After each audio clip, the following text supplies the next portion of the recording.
Famille, bonjour, j'espère que vous allez bien. Ce matin, j'aimerais qu'on parle ensemble de Romains 3, versets 23 à 24. La parole de Dieu déclare: tous ont péché et ont été privés de la présence de Dieu.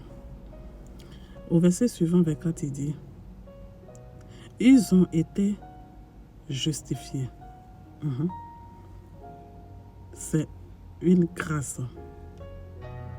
C'est un don de Dieu que nous avons été justifiés par le moyen de la repentance à travers Jésus-Christ. Vous savez, beaucoup d'enfants de Dieu se posent la question: pourquoi est-ce que eux, ils n'entendent pas la voix de Dieu? Pourquoi est-ce qu'à Dieu, Dieu ne parle jamais? C'est toujours aux autres que Dieu parle. Et ils ont cet chagrin-là en eux. C'est pour vous ce message. Famille, c'est normal que vous vous posez des questions. Moi-même, là, il y a quelques années en arrière, je me posais aussi la même question.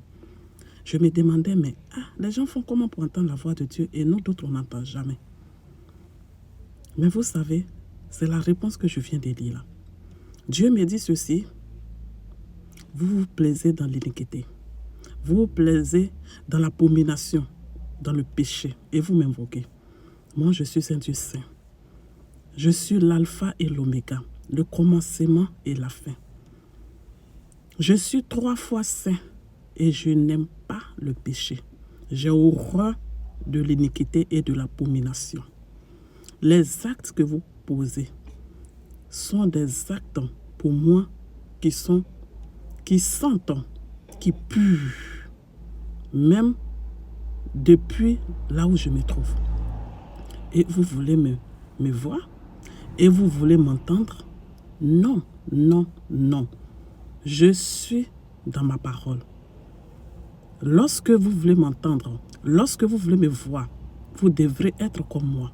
Vous devrez vous approcher avec sainteté, avec humilité, avec crainte et avec la foi. Mais lorsque vous êtes loin, vous êtes égarés de moi. Vous marchez, vous êtes tous dans le péché. Vous êtes tous, vous plaisez dans l'abomination, dans les choses que je considère comme péché. Vous plaisez dedans et puis vous m'appelez. Vous ne m'entendrez jamais, dit l'Éternel. Parce que normalement là, en fait, Dieu parle à tout le monde. Mais ce qui fait qu'on n'entend pas, c'est nos péchés, c'est nos iniquités. C'est les choses, c'est la position dans laquelle nous nous trouvons qu'on doit revoir. C'est une manière de dire: mon frère, ma soeur, revoyons notre façon de nous approcher de Dieu. Parce que moi-même, quand je me suis posé la question, quelques années après, lorsque j'ai commencé à me sanctifier, à m'approcher de Dieu avec crainte, à commencer à avoir cet désir, cette envie brûlée en moi de connaître qui est ce Dieu-là, mon Créateur, je veux aussi l'entendre. Lorsque j'ai commencé à être tout le temps dans la présence de Dieu, Dieu s'est révélé à moi. Dieu, il parle à tout le monde.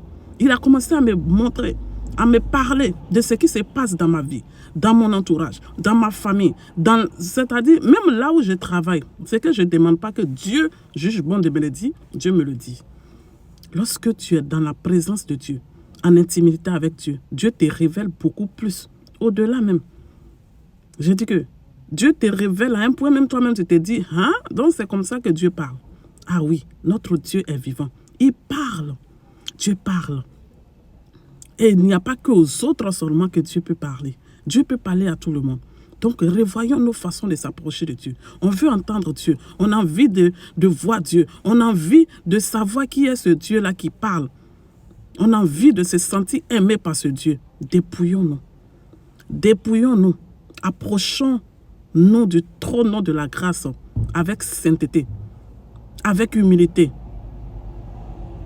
Au nom de Jésus. C'était le message du jour. Soyez bénis, famille. Au nom de Jésus. Amen.